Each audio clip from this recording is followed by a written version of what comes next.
In the United States, where we have more land than people, it is not at all difficult for persons in good health to make money.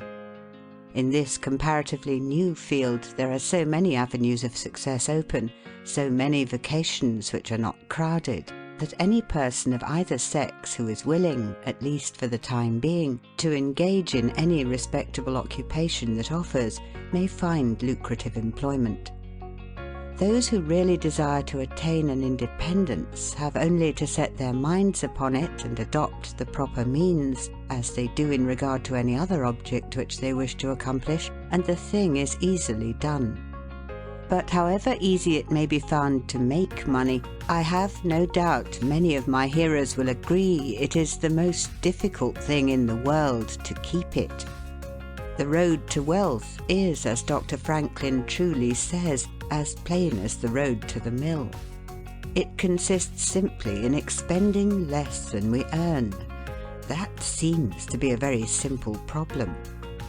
Mr. Micawber, one of those happy creations of the genial Dickens, puts the case in a strong light when he says that to have annual income of £20 per annum and spend £20 and sixpence is to be the most miserable of men, whereas to have an income of only £20 and spend but £19 and sixpence is to be the happiest of mortals.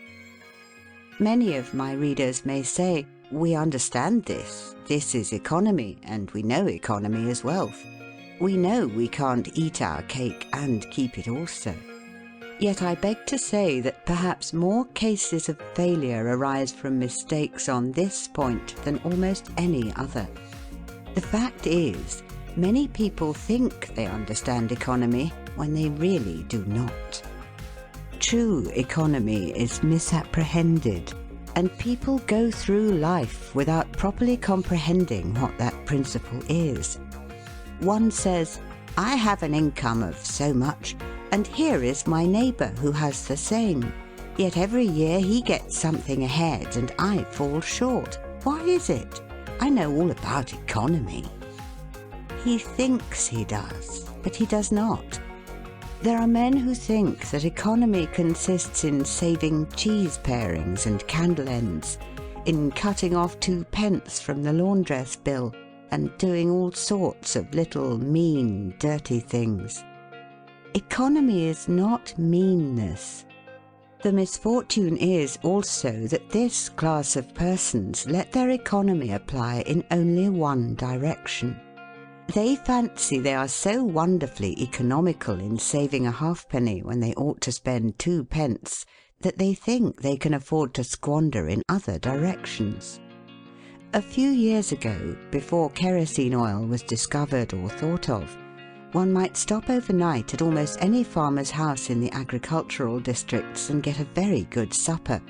But after supper he might attempt to read in the sitting room and would find it impossible with the inefficient light of one candle.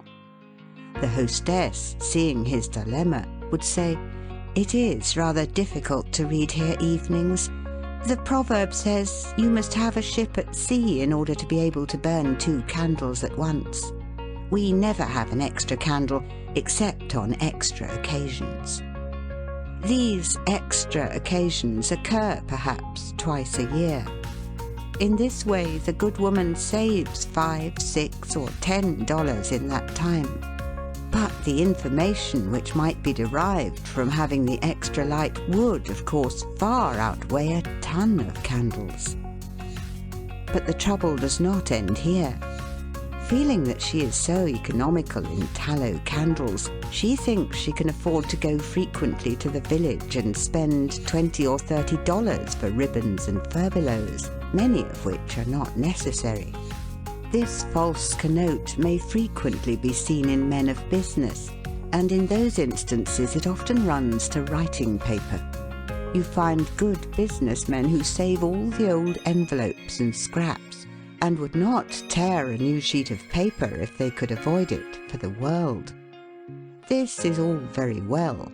They may in this way save $5 or $10 a year, but being so economical only in notepaper, they think they can afford to waste time, to have expensive parties and to drive their carriages. This is an illustration of Dr. Franklin's saving at the spigot and wasting at the bunghole, penny wise and pound foolish. Punch, in speaking of this one idea class of people, says they are like the man who bought a penny herring for his family's dinner and then hired a coach and four to take it home. I never knew a man to succeed by practicing this kind of economy. True economy consists in always making the income exceed the outgo. Wear the old clothes a little longer if necessary. Dispense with the new pair of gloves. Mend the old dress. Live on plainer food if need be. So that under all circumstances, unless some unforeseen accident occurs, there will be a margin in favour of the income. A penny here and a dollar there, placed at interest, goes on accumulating, and in this way the desired result is attained. It requires some training, perhaps, to accomplish this economy, but when once used to it, you will find there is more satisfaction in rational saving than in irrational spending. Here is a recipe which I recommend. I have found it to work an excellent cure for extravagance, and especially for mistaken economy. When you find that you have no surplus at the end of the year, and yet have a good income, I advise you to take a few sheets of paper and form them into a book, and mark down every item of expenditure. Post it every day or week in 2 columns, one headed Necessaries or even Comforts, and the other headed Luxuries, and you will find that the latter column will be double, treble, and frequently 10 times greater than the former. The real comforts of life cost but a small portion of what most of us can earn. Dr. Franklin says, quote, "It is the eyes of others and not our own eyes which ruin us.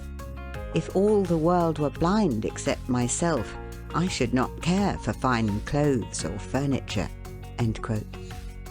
It is the fear of what Mrs. Grundy may say that keeps the noses of many worthy families to the grindstone. In America, many persons like to repeat, "We are all free and equal," but it is a great mistake in more senses than one.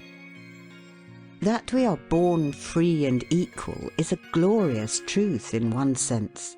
Yet we are not all born equally rich, and we never shall be. One may say, there is a man who has an income of $50,000 per annum, while I have but $1,000. I knew that fellow when he was poor like myself. Now he is rich and thinks he is better than I am. I will show him that I am as good as he is. I will go and buy a horse and buggy. No, I cannot do that. But I will go and hire one and ride this afternoon on the same road that he does, and thus prove to him that I am as good as he is. My friend, you need not take that trouble. You can easily prove that you are as good as he is. You have only to behave as well as he does. But you cannot make anybody believe that you are as rich as he is. Besides, if you put on these airs and waste your time and spend your money, your poor wife will be obliged to scrub her fingers off at home and buy her tea 2 ounces at a time and everything else in proportion, in order that you may keep up appearances and, after all, deceive nobody. On the other hand, Mrs. Smith may say that her next-door neighbour married Johnson for his money, and everybody says so. She has a nice $1,000 camel's hair shawl, and she will make Smith get her an imitation one, and she will sit in a pew right next to her neighbour in church in order to prove that she is her equal. My good woman, you will not get ahead in the world if your vanity and envy thus take the lead. In this country, where we believe the majority ought to rule, we ignore that principle in regard to fashion, and let a handful of people calling themselves the aristocracy run up a false standard of perfection, and in endeavouring to rise to that standard we constantly keep ourselves poor, all the time digging away for the sake of outside appearances. How much wiser to be a law unto ourselves and say we will regulate our outgo by our income and lay up something for a rainy day. People ought to be as sensible on the subject of money getting as on any other subject. Like causes produces like effects. You cannot accumulate a fortune by taking the road that leads to poverty. It needs no prophet to tell us that those who live fully up to their means, without any thought of a reverse in this life, can never attain a pecuniary independence. Men and women accustomed to gratify every whim and caprice will find it hard at first to cut down their various unnecessary expenses, and will feel it a great self-denial to live in a smaller house than they have been accustomed to, with less expensive furniture, less company, less costly clothing, fewer servants, a less number of balls, parties, theatre-goings, carriage ridings, pleasure excursions, cigar smokings, liquor drinkings, and other extravagances. But after all, if they will try the plan of laying by a nest egg, or in other words, a small sum of money at interest or judiciously invested in land, they will be surprised at the pleasure to be derived from constantly adding to their little pile, as well as from all the economical habits which are engendered by this course. The old suit of clothes and the old bonnet and dress will answer for another season. The croton or spring water taste better than champagne. A cold bath and a brisk walk will prove more exhilarating than a ride in the finest coach. A social chat, an evening's reading in the family circle, or an hour's play of hunt the slipper and blind man's buff will be far more pleasant than a $50 or $500 party, when the reflection on the difference in cost is indulged in by those who begin to know the pleasures of saving. Thousands of men are kept poor, and tens of thousands are made so after they have acquired quite sufficient to support them well through life, in consequence of laying their plans of living on too broad a platform. Some families expend $20,000 per annum, and some much more, and would scarcely know how to live on less, while others secure more solid enjoyment frequently on a 20th part of that amount. Prosperity is a more severe ordeal than adversity, especially sudden prosperity. Easy come, easy go is an old and true proverb. A spirit of pride and vanity, when permitted to have full sway, is the undying cankerworm which gnaws the very vitals of a man's worldly possessions, let them be small or great, hundreds or millions. Many persons, as they begin to prosper, immediately expand their ideas and commence expending for luxuries, until in a short time their expenses swallow up their income, and they become ruined in their ridiculous attempts to keep up appearances and make a sensation. I know a gentleman of fortune who says that when he first began to prosper, his wife would have a new and elegant sofa. That sofa, he says, cost me $30,000.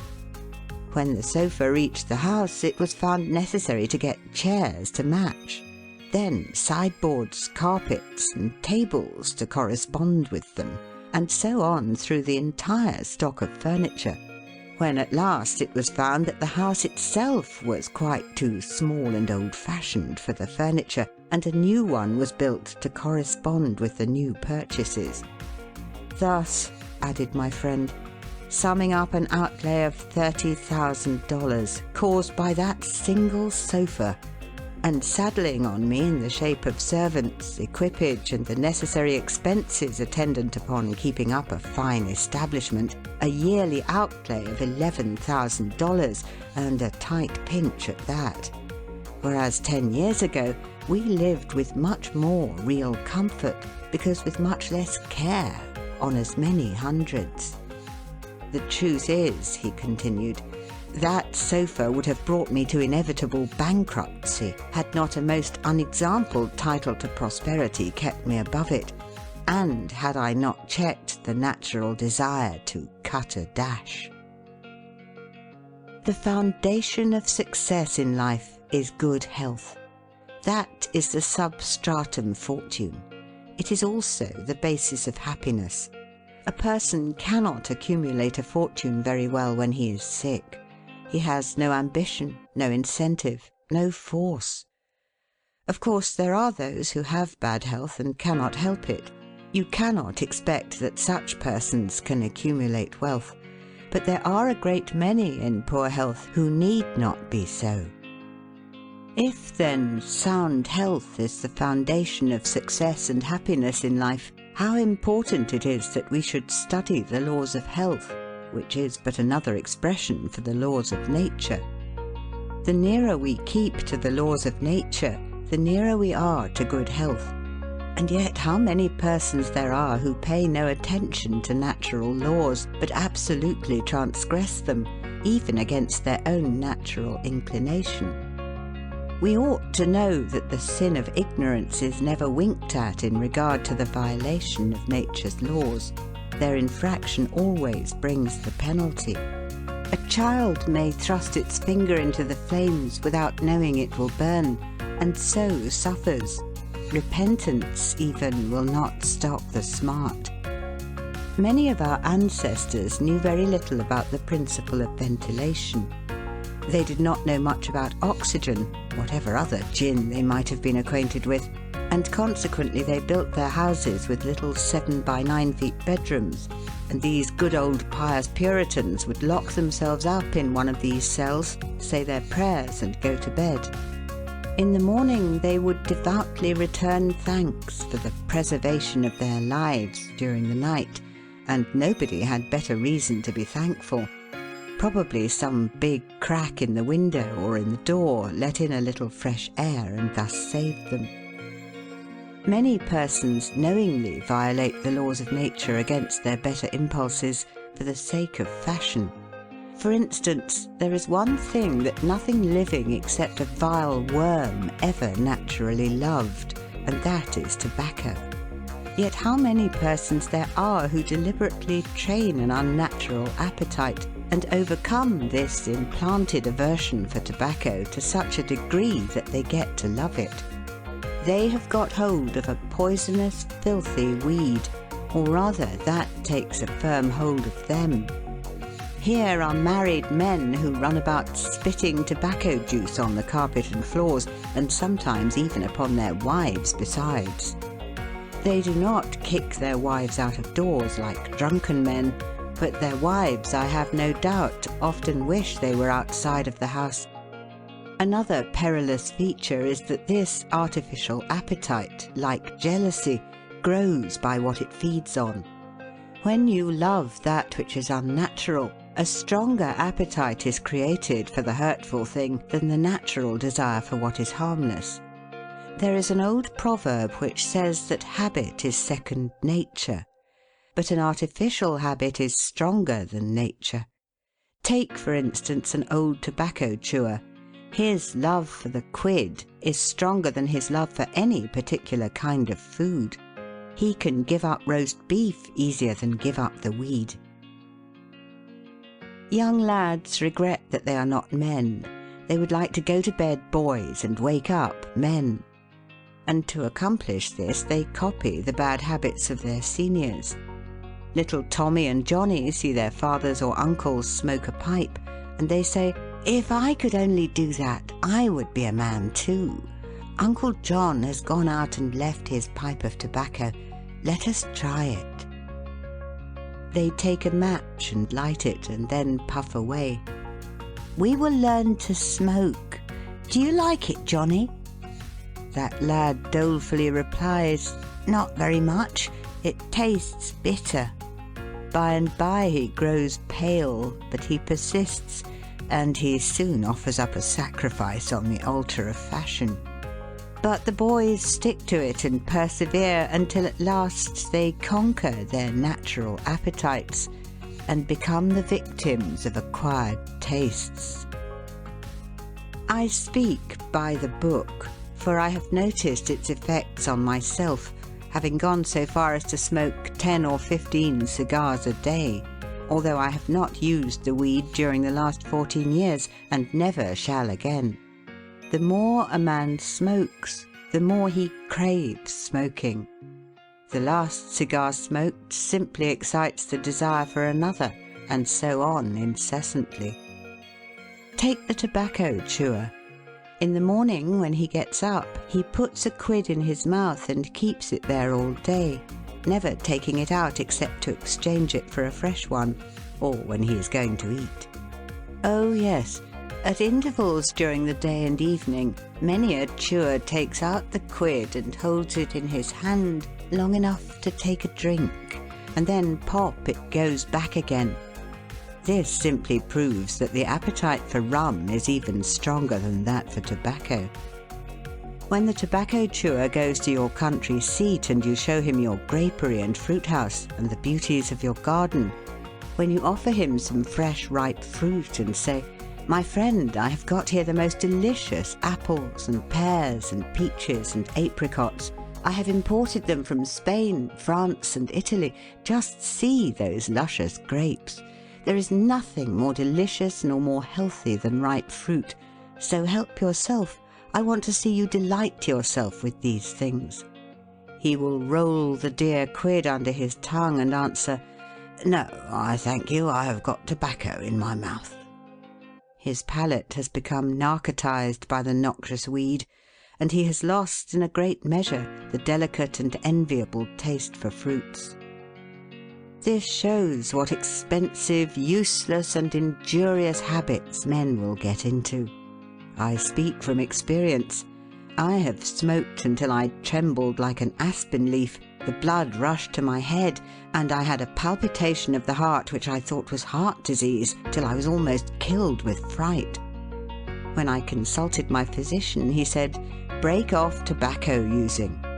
I was not only injuring my health and spending a great deal of money, but I was setting a bad example. I obeyed his counsel. No young man in the world ever looked so beautiful as he thought he did behind a 15-cent cigar or a meerschaum. These remarks apply with tenfold force to the use of intoxicating drinks. To make money requires a clear brain. A man has got to see that 2 and 2 make 4. He must lay all his plans with reflection and forethought, and closely examine all the details and the ins and outs of business. As no man can succeed in business unless he has a brain to enable him to lay his plans, and reason to guide him in their execution, so no matter how bountifully a man may be blessed with intelligence, if the brain is muddled and his judgment warped by intoxicating drinks, it is impossible for him to carry on business successfully. How many good opportunities have passed, never to return, while a man was sipping a social glass with his friend?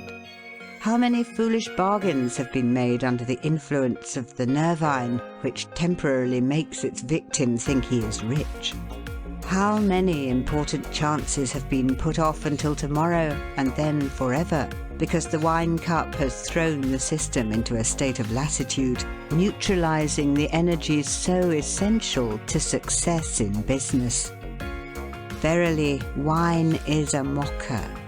The use of intoxicating drinks as a beverage is as much an infatuation as is the smoking of opium by the Chinese, and the former is quite as destructive to the success of the businessman as the latter. It is an unmitigated evil, utterly indefensible in the light of philosophy, religion, or good sense. It is the parent of nearly every other evil in our country. End of section 1.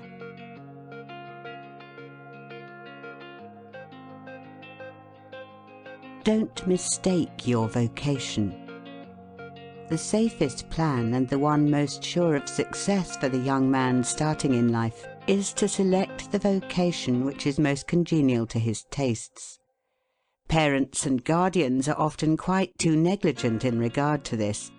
It is very common for a father to say, for example, "I have 5 boys. I will make Billy a clergyman, John a lawyer, Tom a doctor, and Dick a farmer." He then goes into town and looks about to see what he will do with Sammy. He returns home and says, "Sammy, I see watchmaking is a nice genteel business. I think I will make you a goldsmith." He does this regardless of Sam's natural inclinations or genius. We are all, no doubt, born for a wise purpose. There is as much diversity in our brains as in our countenances. Some are born natural mechanics, while some have great aversion to machinery. Let a dozen boys of 10 years get together, and you will soon observe 2 or 3 are whittling out some ingenious device, working with locks or complicated machinery. When they were but 5 years old, their father could find no toy to please them like a puzzle. They are natural mechanics. But the other 8 or 9 boys have different aptitudes. I belong to the latter class. I never had the slightest love for mechanism. On the contrary, I have a sort of abhorrence for complicated machinery. I never had ingenuity enough to whittle a cider tap so it would not leak. I never could make a pen that I could write with, or understand the principle of a steam engine. If a man was to take such a boy as I was and attempt to make a watchmaker of him, the boy might, after an apprenticeship of 5 or 7 years, be able to take apart and put together a watch. But all through life he would be working uphill and seizing every excuse for leaving his work and idling away his time. Watchmaking is repulsive to him. Unless a man enters upon the vocation intended for him by nature and best suited to his peculiar genius, he cannot succeed. I am glad to believe that the majority of persons do find their right vocation. Yet we see many who have mistaken their calling, from the blacksmith up or down to the clergyman. You will see, for instance, that extraordinary linguist, the learned blacksmith, who ought to have been a teacher of languages. And you may have seen lawyers, doctors, and clergymen who were better fitted by nature for the anvil or the lapstone. Select the right location. After securing the right vocation, you must be careful to select the proper location. You may have been cut out for a hotel keeper, and they say it requires a genius to know how to keep a hotel. You might conduct a hotel like clockwork and provide satisfactorily for 500 guests every day. Yet if you should locate your house in a small village where there is no railroad communication or public travel, the location would be your ruin. It is equally important that you do not commence business where there are already enough to meet all demands in the same occupation. I remember a case which illustrates this subject. When I was in London in 1858, I was passing down Holborn with an English friend and came to the penny shows.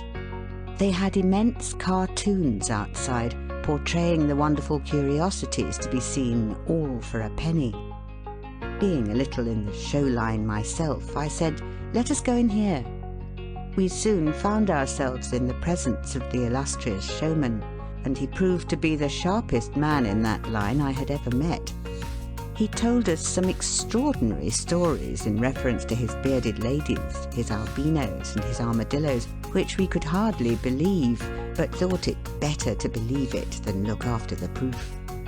He finally begged to call our attention to some wax statuary, and showed us a lot of the dirtiest and filthiest wax figures imaginable. They looked as if they had not seen water since the deluge. "What is there so wonderful about your statuary?" I asked. "I beg you not to speak so satirically," he replied. "Sir, these are not Madame Tussauds wax figures, all covered with gilt and tinsel and imitation diamonds, and copied from engravings and photographs. Mine, sir, were taken from life. Whenever you look upon one of those figures, you may consider that you are looking upon the living individual." Glancing casually at them, I saw one labelled Henry VIII, and feeling a little curious upon seeing that it looked like Calvin Edson, the living skeleton, I said, "Do you call that Henry VIII?" He replied, "Certainly, sir. It was taken from life at Hampton Court by special order of His Majesty on such a day." He would have given the hour of the day if I had insisted. I said, "Everybody knows that Henry VIII was a great stout old king, and that figure is lean and lank. What do you say to that?" "Why," he replied, "you would be lean and lank yourself if you sat there as long as he has." There was no resisting such arguments. I said to my English friend, "Let us go out. Do not tell him who I am. I show the white feather, he beats me." He followed us to the door, and seeing the rabble in the street, he called out, "Ladies and gentlemen, I beg to draw your attention to the respectable character of my visitors," pointing to us as we walked away.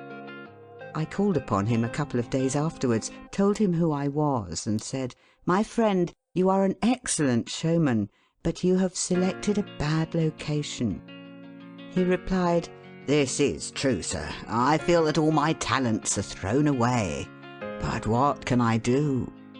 "You can go to America," I replied.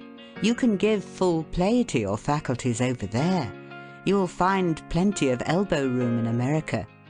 I will engage you for 2 years. After that, you'll be able to go on your own account." He accepted my offer and remained 2 years in my New York museum. He then went to New Orleans and carried on a travelling show business during the summer. Today he is worth $60,000 simply because he selected the right vocation and also secured the proper location. The old proverb says, 3 removes are as bad as a fire. But when a man is in the fire, it matters but little how soon or how often he removes. Avoid debt. Young men starting in life should avoid running into debt. There is scarcely anything that drags a person down like debt. It is a slavish position to get in, yet we find many a young man hardly out of his teens running in debt. He meets a chum and says, "Look at this, I have got trusted for a new suit of clothes." He seems to look upon the clothes as so much given to him. Well, it frequently is so, but if he succeeds in paying and then gets trusted again, he is adopting a habit which will keep him in poverty through life. Debt robs a man of his self-respect and makes him almost despise himself. Grunting and groaning and working for what he has eaten up or worn out, and now, when he is called upon to pay up, he has nothing to show for his money. This is properly termed working for a dead horse.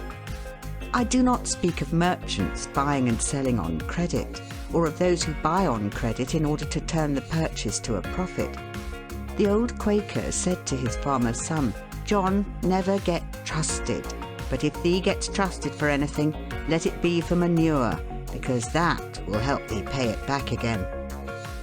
Mr. Beecher advised young men to get in debt if they could to a small amount in the purchase of land in the country districts. If a young man, he says, will only get in debt for some land and then get married, these 2 things will keep him straight, or nothing will. This may be safe to a limited extent, but getting in debt for what you eat and drink and wear is to be avoided. Some families have a foolish habit of getting credit at the stores, and thus frequently purchase many things which might have been dispensed with. It is all very well to say, "I have got trusted for 60 days, and if I don't have the money, the creditor will think nothing about it." There is no class of people in the world who have such good memories as creditors. When the 60 days run out, you will have to pay. If you do not pay, you will break your promise and probably resort to a falsehood. You may make some excuse or get in debt elsewhere to pay it, but that only involves you the deeper. A good-looking, lazy young fellow was the apprentice boy Horatio. His employer said, "Horatio, did you ever see a snail?" "I think I have," he drawled out. "You must have met him then, for I'm sure you never overtook one," said the boss. "Your creditor will meet you or overtake you and say, 'Now, my young friend, you agreed to pay me. You have not done it. You must give me your note.' You give the note on interest, and it commences working against you. It is a dead horse. The creditor goes to bed at night and wakes up in the morning better off than when he retired to bed, because his interest has increased during the night. But you grow poorer while you are sleeping, for the interest is accumulating against you. Money is in some respects like fire. It is a very excellent servant, but a terrible master. When you have it mastering you, when interest is constantly piling up against you, it will keep you down in the worst kind of slavery. But let money work for you, and you have the most devoted servant in the world. It is no eye servant. There is nothing animate or inanimate that will work so faithfully as money when placed at interest, well secured. It works night and day, and in wet or dry weather. I was born in the Blue Law state of Connecticut, where the old Puritans had laws so rigid that it was said they fined a man for kissing his wife on Sunday. Yet these rich old Puritans would have thousands of dollars at interest, and on Saturday night would be worth a certain amount. On Sunday they would go to church and perform all the duties of a Christian. On waking up on Monday morning, they would find themselves considerably richer than the Saturday night previous, simply because their money placed at interest had worked faithfully for them all day Sunday, according to law. Do not let it work against you. If you do, there is no chance for success in life so far as money is concerned. John Randolph, the eccentric Virginian, once exclaimed in Congress, "Mr. Speaker, I have discovered the philosopher's stone. Pay as you go." This is indeed nearer to the philosopher's stone than any alchemist has ever yet arrived. Persevere. When a man is in the right path, he must persevere. I speak of this because there are some persons who are born tired, naturally lazy and possessing no self-reliance and no perseverance. But they can cultivate these qualities, as Davy Crockett said, "This thing remember when I am dead, be sure you are right, then go ahead." It is this go-aheaditiveness, this determination not to let the horrors or the blues take possession of you so as to make you relax your energies in the struggle for independence, which you must cultivate. How many have almost reached the goal of their ambition, but losing faith in themselves have relaxed their energies, and the golden prize has been lost forever. It is no doubt often true, as Shakespeare says, "There is a tide in the affairs of men, which, taken at the flood, leads on to fortune." If you hesitate, some bolder hand will stretch out before you and get the prize. Remember the proverb of Solomon, "He becometh poor that dealeth with a slack hand, but the hand of the diligent maketh rich." Perseverance is sometimes but another word for self-reliance. Many persons naturally look on the dark side of life and borrow trouble. They are born so. Then they ask for advice, and they will be governed by one wind and blown by another, and cannot rely upon themselves. Until you can get so that you can rely upon yourself, you need not expect to succeed. I have known men personally who have met with pecuniary reverses and absolutely committed suicide because they thought they could never overcome their misfortune. But I have known others who have met more serious financial difficulties and have bridged them over by simple perseverance, aided by a firm belief that they were doing justly and that Providence would overcome evil with good. You will see this illustrated in any sphere of life. Take two generals, both understand military tactics, both educated at West Point, if you please, both equally gifted. Yet one having this principle of perseverance and the other lacking it, the former will succeed in his profession while the latter will fail. One may hear the cry, "The enemy are coming and they have got cannon." "Got cannon?" says the hesitating general. "Yes." "Then halt every man." He wants time to reflect. His hesitation is his ruin. The enemy passes unmolested or overwhelms him, while on the other hand the general of pluck, perseverance, and self-reliance goes into battle with a will, and amid the clash of arms, the booming of cannon, the shrieks of the wounded, and the moans of the dying, you will see this man persevering, going on, cutting and slashing his way through with unwavering determination, inspiring his soldiers to deeds of fortitude, valour, and triumph. Whatever you do, do it with all your might. Work at it, if necessary, early and late, in season and out of season, not leaving a stone unturned, and never deferring for a single hour that which can be done just as well now. The old proverb is full of truth and meaning. Whatever is worth doing at all is worth doing well. Many a man acquires a fortune by doing his business thoroughly, while his neighbour remains poor for life because he only half does it.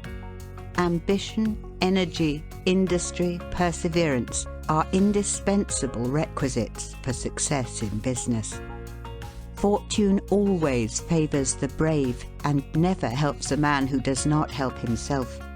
It won't do to spend your time like Mr. Micawber in waiting for something to turn up. To such men, one of two things usually turns up: the poorhouse or the jail. For idleness breeds bad habits and clothes a man in rags. The poor spendthrift vagabond said to a rich man, "I have discovered there is money enough in the world for all of us, if it was equally divided. This must be done, and we shall all be happy together." "But," was the response, "if everybody was like you, it would be spent in 2 months, and what would you do then?" "Oh, divide again. Keep dividing, of course." I was recently reading in a London paper an account of a like philosophic pauper who was kicked out of a cheap boarding house because he could not pay his bill. But he had a roll of papers sticking out of his coat pocket, which, upon examination, proved to be his plan for paying off the national debt of England without the aid of a penny. People have got to do as Cromwell said: not only trust in Providence, but keep the powder dry. Do your part of the work or you cannot succeed. Mahomet one night, while encamping in the desert, overheard one of his fatigued followers remark, "I will loose my camel and trust it to God." "No, no, not so," said the Prophet. "Tie thy camel and trust it to God." Do all you can for yourselves, and then trust to Providence or luck or whatever you please to call it for the rest. Depend upon your own personal exertions. The eye of the employer is often worth more than the hands of a dozen employees. In the nature of things, an agent cannot be so faithful to his employer as to himself. Many who are employers will call to mind instances where the best employees have overlooked important points which could not have escaped their own observation as a proprietor. No man has a right to expect to succeed in life unless he understands his business, and nobody can understand his business thoroughly unless he learns it by personal application and experience. A man may be a manufacturer. He has got to learn the many details of his business personally. He will learn something every day, and he will find he will make mistakes nearly every day. And these very mistakes are helps to him in the way of experiences, if he but heeds them. He will be like the Yankee tin peddler who, having been cheated as to quality in the purchase of his merchandise, said, "All right, there's a little information to be gained every day. I will never be cheated in that way again." Thus a man buys his experience, and it is the best kind if not purchased at too dear a rate. I hold that every man should, like Cuvier, the French naturalist, thoroughly know his business. So proficient was he in the study of natural history that you might bring to him the bone or even a section of a bone of an animal which he had never seen described, and, reasoning from analogy, he would be able to draw a picture of the object from which the bone had been taken. On one occasion his students attempted to deceive him. They rolled one of their number in a cow skin and put him under the professor's table as a new specimen. When the philosopher came into the room, some of the students asked him what animal it was. Suddenly the animal said, "I am the devil and I am going to eat you." It was but natural that Cuvier should desire to classify this creature, and examining it intently, he said, "Divided hoof, graminivorous. It cannot be done." He knew that an animal with a split hoof must live upon grass and grain or other kind of vegetation, and would not be inclined to eat flesh, dead or alive, so he considered himself perfectly safe. The possession of a perfect knowledge of your business is an absolute necessity in order to ensure success.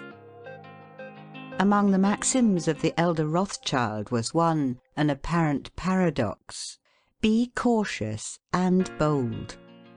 This seems to be a contradiction in terms, but it is not, and there is great wisdom in the maxim. It is, in fact, a condensed statement of what I have already said. It is to say, you must exercise your caution in laying your plans, but be bold in carrying them out.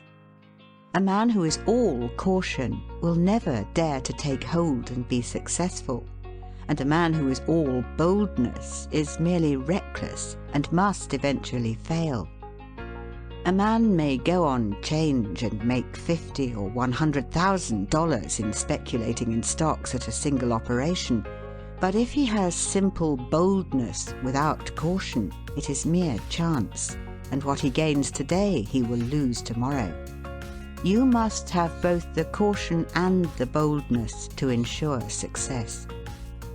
The Rothschilds have another maxim: never have anything to do with an unlucky man or place. That is to say, never have anything to do with a man or place which never succeeds, because although a man may appear to be honest and intelligent, yet if he tries this or that thing and always fails, it is on account of some fault or infirmity that you may not be able to discover, but nevertheless which must exist. There is no such thing in the world as luck. There never was a man who could go out in the morning and find a purse full of gold in the street today, and another tomorrow, and so on, day after day. He may do so once in his life, but so far as mere luck is concerned, he is as liable to lose it as to find it. Like causes produce like effects. If a man adopts the proper methods to be successful, luck will not prevent him. If he does not succeed, there are reasons for it, although perhaps he may not be able to see them. Use the best tools. Men in engaging employees should be careful to get the best. Understand, you cannot have two good tools to work with, and there is no tool you should be so particular about as living tools. If you get a good one, it is better to keep him than keep changing. He learns something every day, and you are benefited by the experience he acquires. He is worth more to you this year than last, and he is the last man to part with, provided his habits are good and he continues faithful. If, as he gets more valuable, he demands an exorbitant increase of salary on the supposition that you can't do without him, let him go. Whenever I have such an employee, I always discharge him. First, to convince him that his place may be supplied, and second, because he is good for nothing if he thinks he is invaluable and cannot be spared. But I would keep him, if possible, in order to profit from the result of his experience. An important element in an employee is the brain. You can see bills up, hands wanted, but hands are not worth a great deal without heads. Mr. Beecher illustrates this in this wise. An employee offers his services by saying, "I have a pair of hands and one of my fingers thinks." "That is very good," says the employer. Another man comes along and says he has 2 fingers that think. "Ah, that is better." But a third calls in and says that all his fingers and thumbs think. That is better still. Finally, another steps in and says, "I have a brain that thinks. I think all over. I am a thinking as well as a working man." "You are the man I want," says the delighted employer.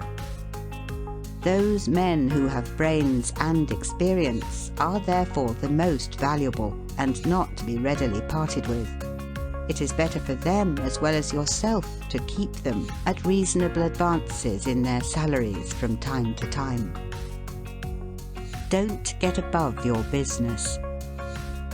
Young men, after they get through their business training or apprenticeship, instead of pursuing their avocation and rising in their business, will often lie about doing nothing. They say, "I have learned my business, but I am not going to be a hireling. What is the object of learning my trade or profession unless I establish myself?" Have you capital to start with?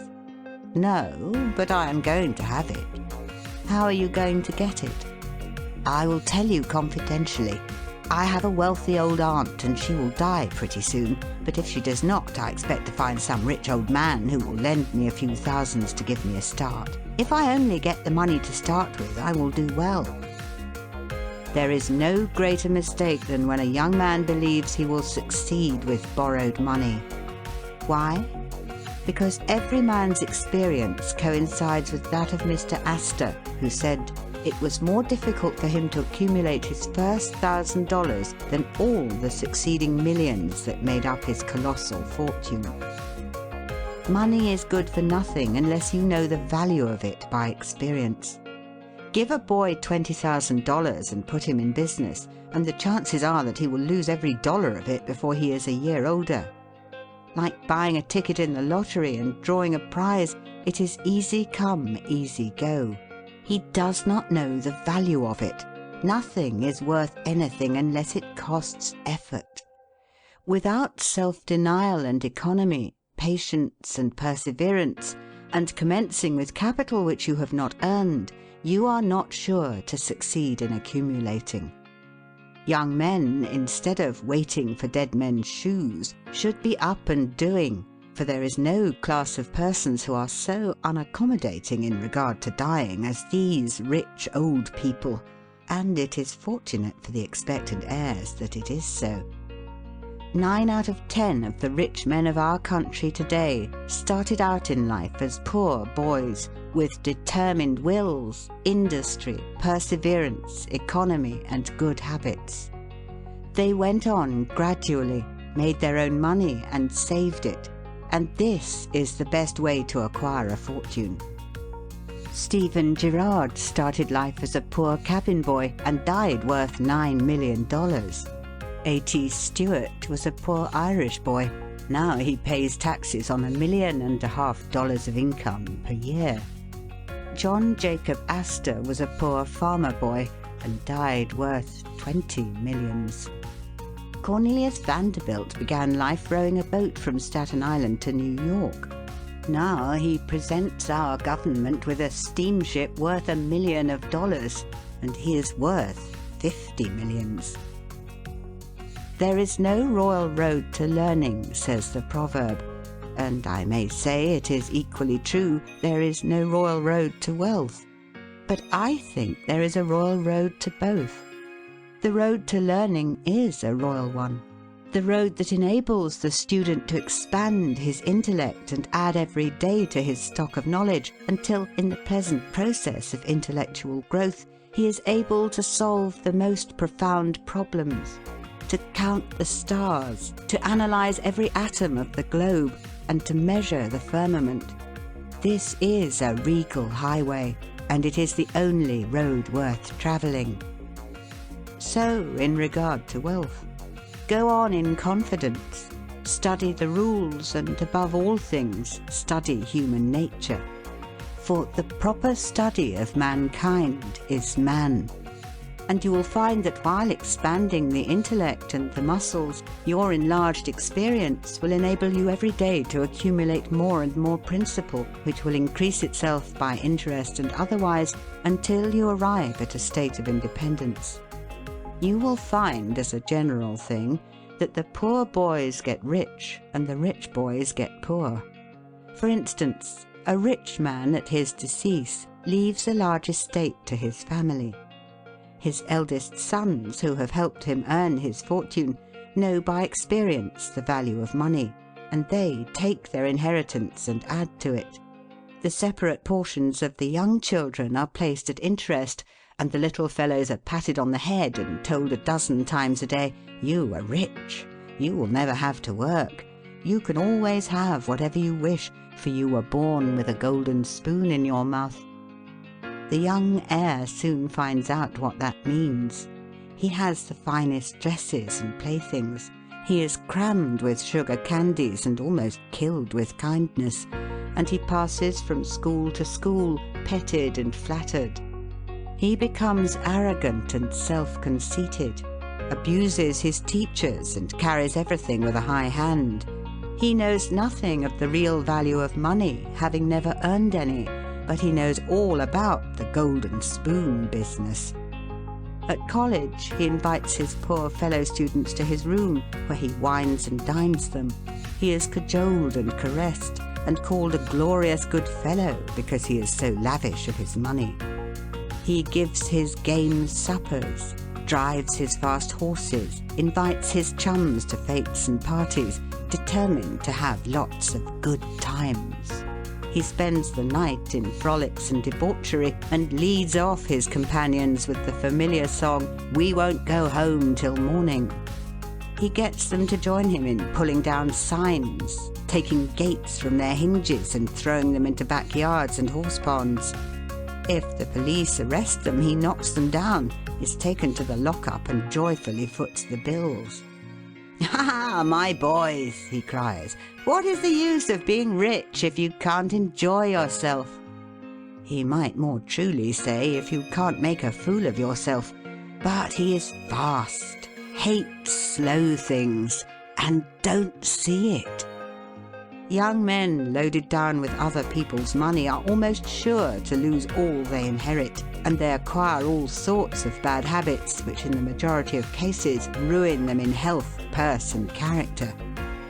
In this country, one generation follows another, and the poor of today are rich in the next generation, or the third. Their experience leads them on, and they become rich, and they leave vast riches to their young children. These children, having been reared in luxury, are inexperienced and get poor. And after long experience, another generation comes on and gathers up riches again in turn. And thus history repeats itself. And happy is he who, by listening to the experience of others, avoids the rocks and shoals on which so many have been wrecked. In England, the business makes the man. If a man in that country is a mechanic or working man, he is not recognised as a gentleman. On the occasion of my first appearance before Queen Victoria, the Duke of Wellington asked me what sphere in life General Tom Thumb's parents were in. "His father is a carpenter," I replied. "Oh, I had heard he was a gentleman," was the response of His Grace. In this republican country, the man makes the business. No matter whether he is a blacksmith, a shoemaker, a farmer, banker or lawyer, So long as his business is legitimate, he may be a gentleman. So any legitimate business is a double blessing. It helps the man engaged in it and also helps others. The farmer supports his own family, but he also benefits the merchant or mechanic who needs the products of his farm. The tailor not only makes a living by his trade, but he also benefits the farmer, the clergyman, and others who cannot make their own clothing. But all these classes of men may be gentlemen. The great ambition should be to excel all others engaged in the same occupation. The college student who was about graduating said to an old lawyer, "I have not yet decided which profession I will follow. Is your profession full?" "The basement is much crowded, but there is plenty of room upstairs," was the witty and truthful reply. No profession, trade, or calling is overcrowded in the upper story. Wherever you find the most honest and intelligent merchant or banker, or the best lawyer, the best doctor, the best clergyman, the best shoemaker, carpenter, or anything else, that man is most sought for and has always enough to do. As a nation, Americans are too superficial. They are striving to get rich quickly and do not generally do their business as substantially and thoroughly as they should. But whoever excels all others in his own line, if his habits are good and his integrity undoubted, cannot fail to secure abundant patronage and the wealth that naturally follows. Let your motto then always be Excelsior, for by living up to it, there is no such word as fail. Learn something useful. Every man should make his son or daughter learn some useful trade or profession, so that in these days of changing fortunes, of being rich today and poor tomorrow, they may have something tangible to fall back upon. This provision might save many persons from misery who by some unexpected turn of fortune have lost all their means. End of section 2.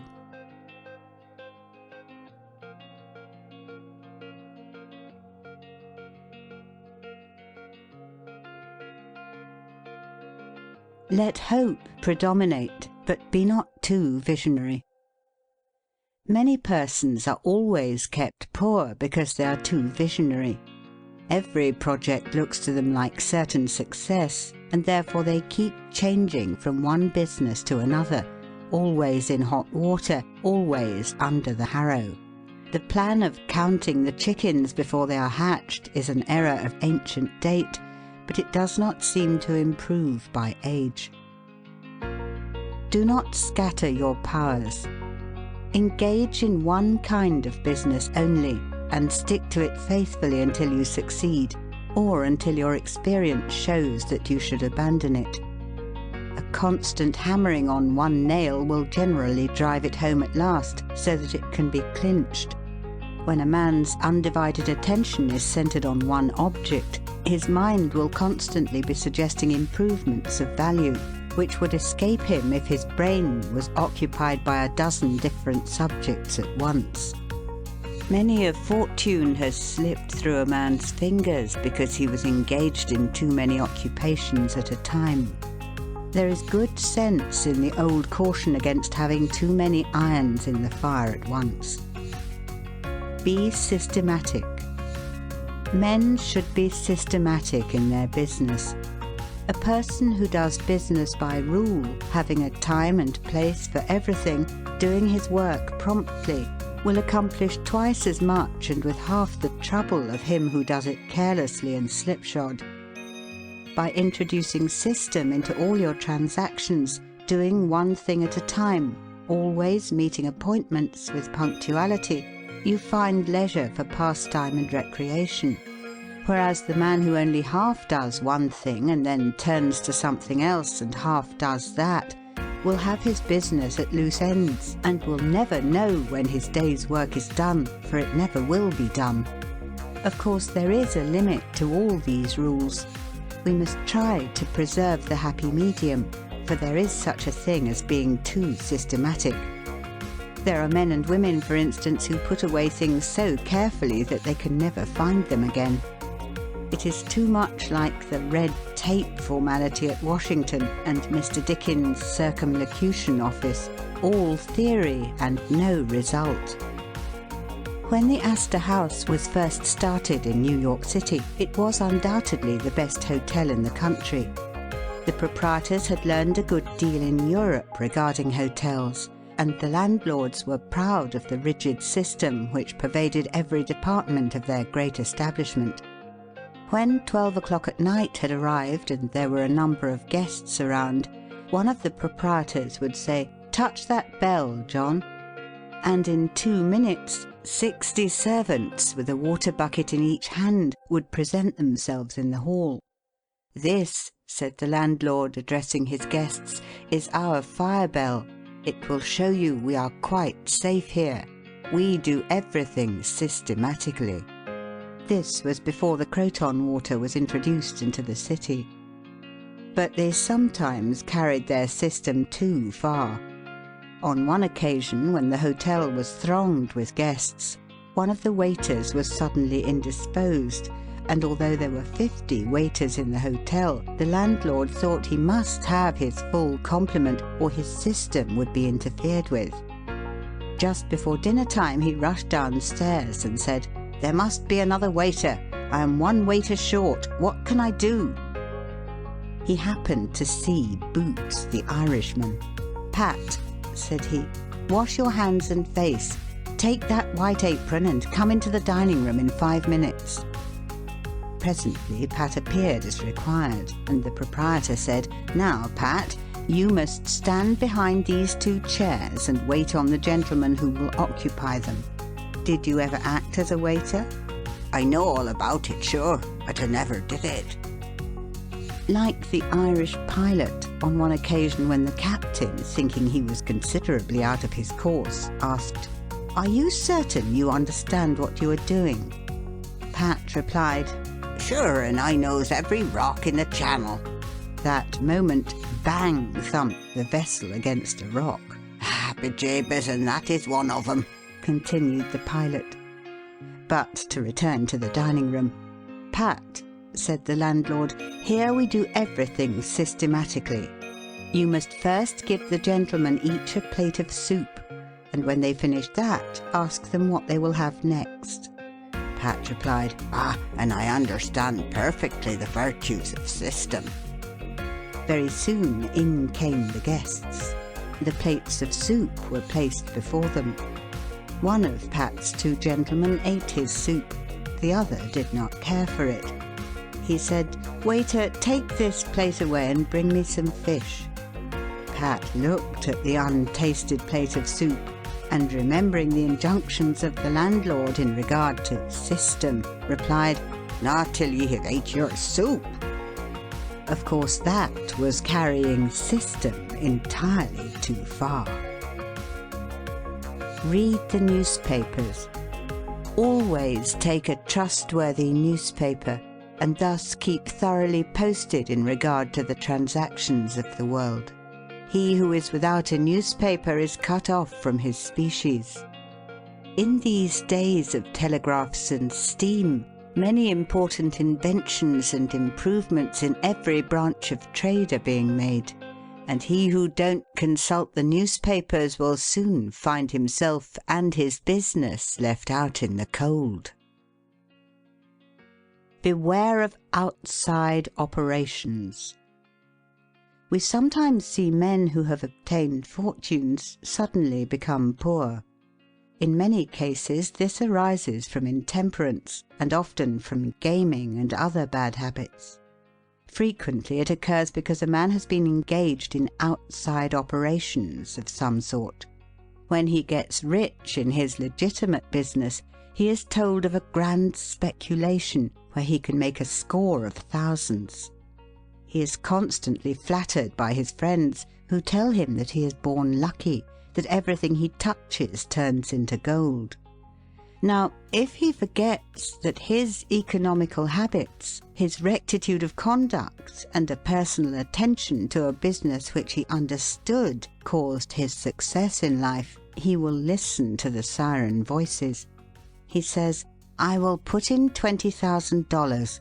I have been lucky, and my good luck will soon bring me back $60,000. A few days elapse, and it is discovered he must put in $10,000 more. Soon after, he is told it is all right, but certain matters not foreseen require an advance of $20,000 more, which will bring him a rich harvest. But before the time comes around to realize, the bubble bursts. He loses all he is possessed of, and then he learns what he ought to have known at the first, that however successful a man may be in his own business, if he turns from that and engages in a business which he don't understand, he is like Samson when shorn of his locks. His strength has departed, and he becomes like other men. If a man has plenty of money, he ought to invest something in everything that appears to promise success and that will probably benefit mankind. But let the sums thus invested be moderate in amount, and never let a man foolishly jeopardize a fortune that he has earned in a legitimate way by investing it in things in which he has had no experience. Don't endorse without security. I hold that no man ought ever to endorse a note or become security for any man, be it his father or brother, to a greater extent than he can afford to lose and care nothing about, without taking good security. Here is a man that is worth $20,000. He is doing a thriving manufacturing or mercantile trade. You are retired and living on your money. He comes to you and says, "You are aware that I am worth $20,000 and don't owe a dollar. If I had $5,000 in cash, I could purchase a particular lot of goods and double my money in a couple of months. Will you endorse my note for that amount?" You reflect that he is worth $20,000, and you incur no risk by endorsing his note. You like to accommodate him, and you lend your name without taking the precaution of getting security. Shortly after, he shows you the note with your endorsement cancelled, and tells you, probably truly, that he made the profit that he expected by the operation.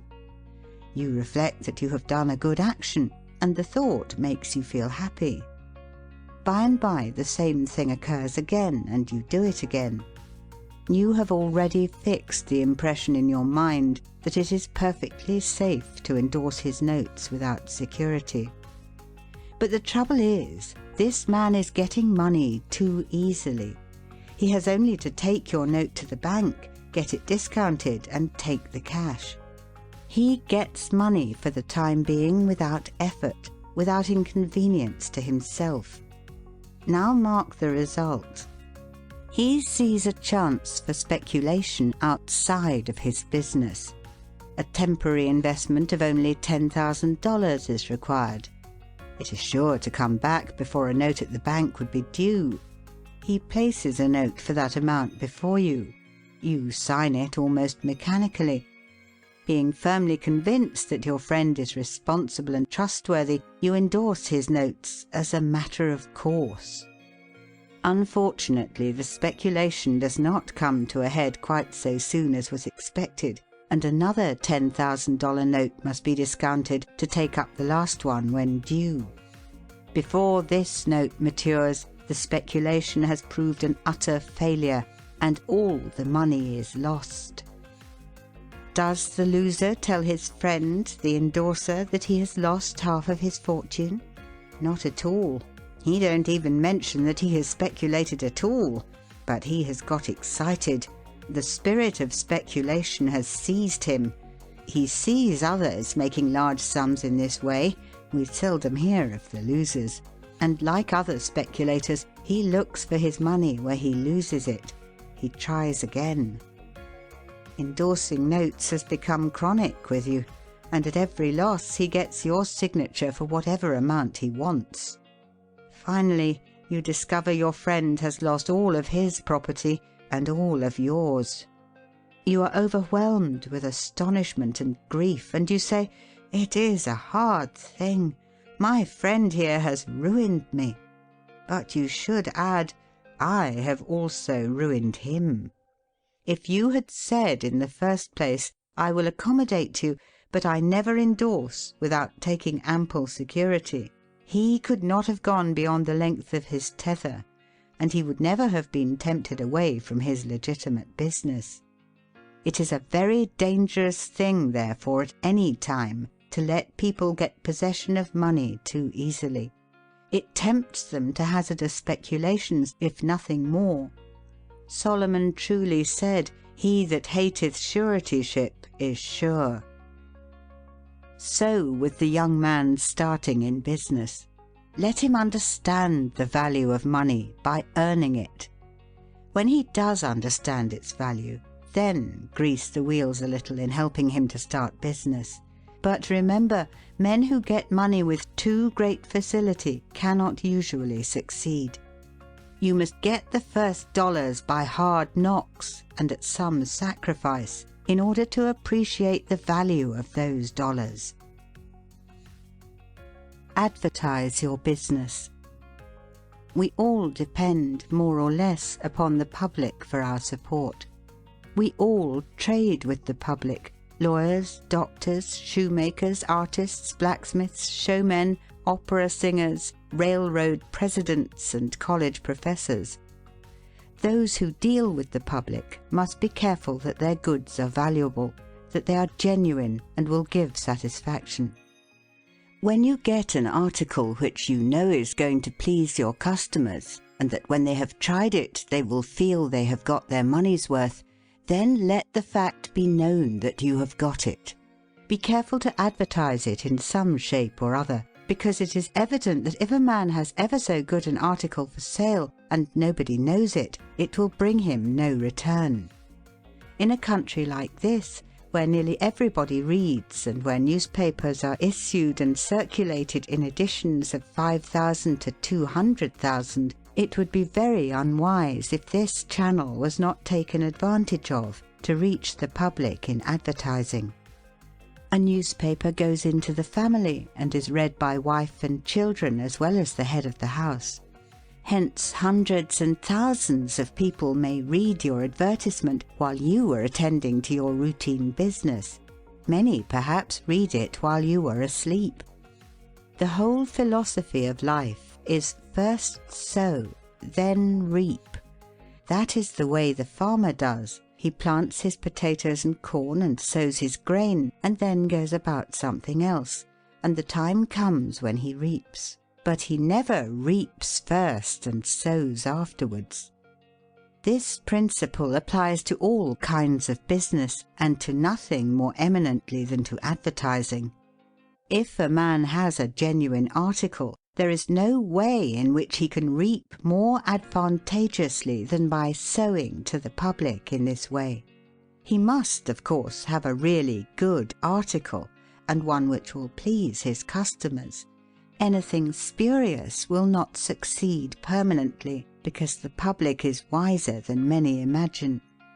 Men and women are selfish, and we all prefer purchasing where we can get the most for our money, and we try to find out where we can most surely do so. You may advertise a spurious article and induce many people to call and buy it once, but they will denounce you as an impostor and swindler, and your business will gradually die out and leave you poor. This is right. Few people can safely depend upon chance custom. You all need to have your customers return and purchase again. A man said to me, "I have tried advertising and did not succeed, yet I have a good article." I replied, "My friend, there may be exceptions to a general rule, but how do you advertise?" "I put it in a weekly newspaper 3 times and paid $1.50 for it." I replied, "Sir, advertising is like learning. A little is a dangerous thing."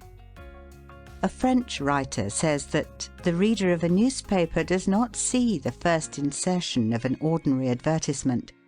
The second insertion he sees but does not read. The third insertion he reads. The fourth insertion he looks at the price. The fifth insertion he speaks of it to his wife. The sixth insertion he is ready to purchase. And the seventh insertion he purchases. Your object in advertising is to make the public understand what you have got to sell. And if you have not the pluck to keep advertising until you have imparted that information, all the money you have spent is lost. You are like the fellow who told the gentleman if he would give him 10 cents it would save him $1. "How can I help you so much with so small a sum?" asked the gentleman in surprise. "I started out this morning," hiccuped the fellow, "with the full determination to get drunk, and I have spent my only $1 to accomplish the object, and it has not quite done it. 10 cents worth more of whiskey would just do it, and in this manner I should save the $1 already expended." So a man who advertises at all must keep it up until the public know who and what he is, and what his business is, or else the money invested in advertising is lost. Some men have a peculiar genius for writing a striking advertisement, one that will arrest the attention of the reader at first sight. This tact, of course, gives the advertiser a great advantage. Sometimes a man makes himself popular by an unique sign or a curious display in his window. Recently I observed a swing sign extending over the sidewalk in front of a store, on which was the inscription in plain letters, "Don't read the other side." Of course I did, and so did everybody else. And I learned that the man had made an independence by first attracting the public to his business in that way, and then using his customers well afterwards. Genin the Hatter bought the first Jenny Lind ticket at auction for $225 because he knew it would be a good advertisement for him. "Who is the bidder?" said the auctioneer as he knocked down that ticket at Castle Garden. "Genin the Hatter," was the response. Here were thousands of people from the Fifth Avenue and from distant cities in the highest stations in life. "Who is Genin the Hatter?" they exclaimed. They had never heard of him before. The next morning the newspapers and telegraph had circulated the facts from Maine to Texas, and from 5 to 10 millions of people had read that the tickets sold at auction for Jenny Lind's first concert amounted to about $20,000, and that a single ticket was sold at $225 to Genin the Hatter. Men throughout the country involuntarily took off their hats to see if they had a Genin hat on their heads.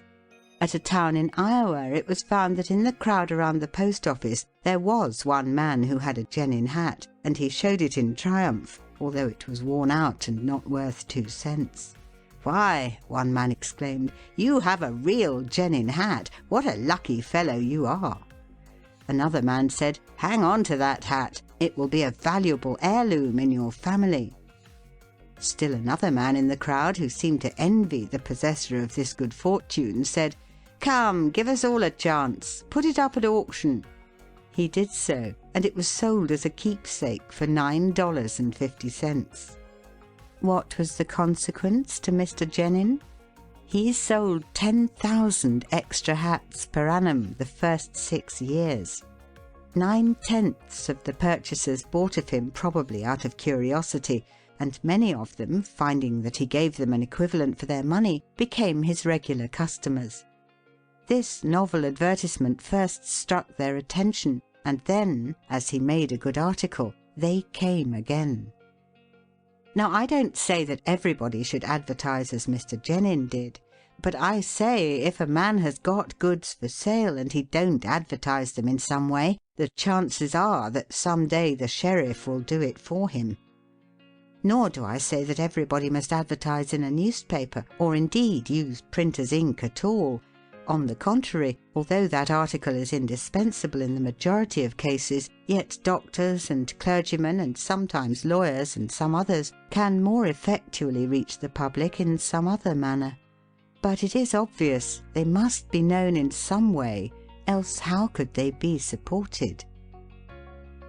Be polite and kind to your customers. Politeness and civility are the best capital ever invested in business. Large stores, gilt signs, flaming advertisements will all prove unavailing if you or your employees treat your patrons abruptly. The truth is, the more kind and liberal a man is, the more generous will be the patronage bestowed upon him. Like begets like. The man who gives the greatest amount of goods of a corresponding quality for the least sum, still reserving to himself a profit, will generally succeed best in the long run. This brings us to the golden rule. As ye would that men should do to you, do ye also to them. And they will do better by you than if you always treated them as if you wanted to get the most you could out of them for the least return. Men who drive sharp bargains with their customers, acting as if they never expected to see them again, will not be mistaken. They never will see them again as customers. People don't like to pay and get kicked also. One of the ushers in my museum once told me he intended to whip a man who was in the lecture room as soon as he came out. "What for?" I inquired. "Because he said I was no gentleman," replied the usher. "Never mind," I replied. "He pays for that, and you will not convince him you are a gentleman by whipping him. I cannot afford to lose a customer. If you whip him, he will never visit the museum again, and he will induce friends to go with him to other places of amusement instead of this, and thus, you see, I should be a serious loser." "But he insulted me," muttered the usher.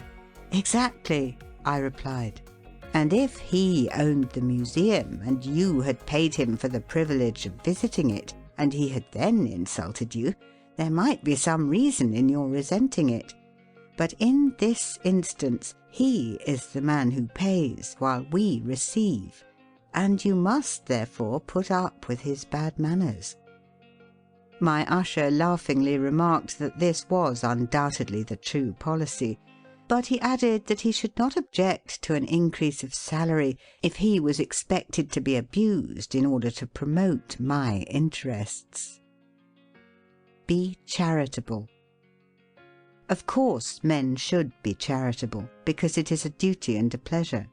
But even as a matter of policy, if you possess no higher incentive, you will find that the liberal man will command patronage, while the sordid, uncharitable miser will be avoided. Solomon says, "There is that scattereth and yet increaseth, and there is that withholdeth more than meet, but it tendeth to poverty." Of course, the only true charity is that which is from the heart. The best kind of charity is to help those who are willing to help themselves. Promiscuous almsgiving, without inquiring into the worthiness of the applicant, is bad in every sense. But to search out and quietly assist those who are struggling for themselves is the kind that scattereth and yet increaseth. But don't fall into the idea that some persons practice of giving a prayer instead of a potato and a benediction instead of bread to the hungry. It is easier to make Christians with full stomachs than empty. Don't blab. Some men have a foolish habit of telling their business secrets. If they make money, they like to tell their neighbours how it was done. Nothing is gained by this, and ofttimes much is lost. Say nothing about your profits, your hopes, your expectations, your intentions. And this should apply to letters as well as to conversation. Goethe makes Mephistopheles say, "Never write a letter nor destroy one." Businessmen must write letters, but they should be careful what they put in them. If you are losing money, be specially cautious and not tell of it, or you will lose your reputation. Preserve your integrity. It is more precious than diamonds or rubies. The old miser said to his sons, "Get money. Get it honestly if you can, but get money." This advice was not only atrociously wicked, but it was the very essence of stupidity. It was as much as to say, if you find it difficult to obtain money honestly, you can easily get it dishonestly. Get it in that way. Poor fool! Not to know that the most difficult thing in life is to make money dishonestly. Not to know that our prisons are full of men who attempted to follow this advice. Not to understand that no man can be dishonest without soon being found out, and that when his lack of principle is discovered, nearly every avenue to success is closed against him forever. The public very properly shun all whose integrity is doubted.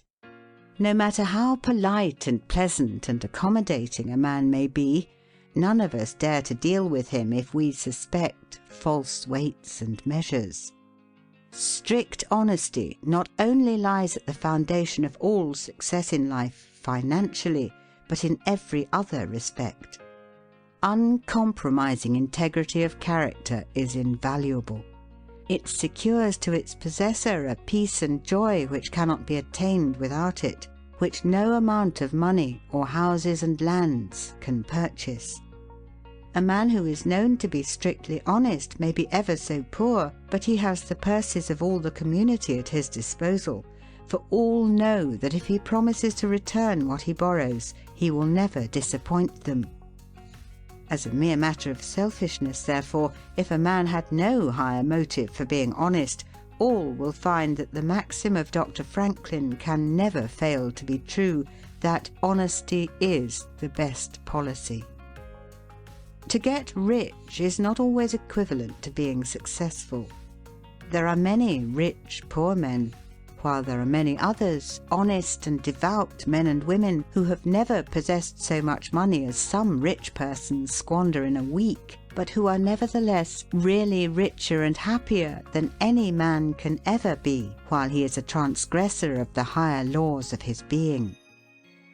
The inordinate love of money, no doubt, may be and is the root of all evil, but money itself, when properly used, is not only a handy thing to have in the house, but affords the gratification of blessing our race by enabling its possessor to enlarge the scope of human happiness and human influence.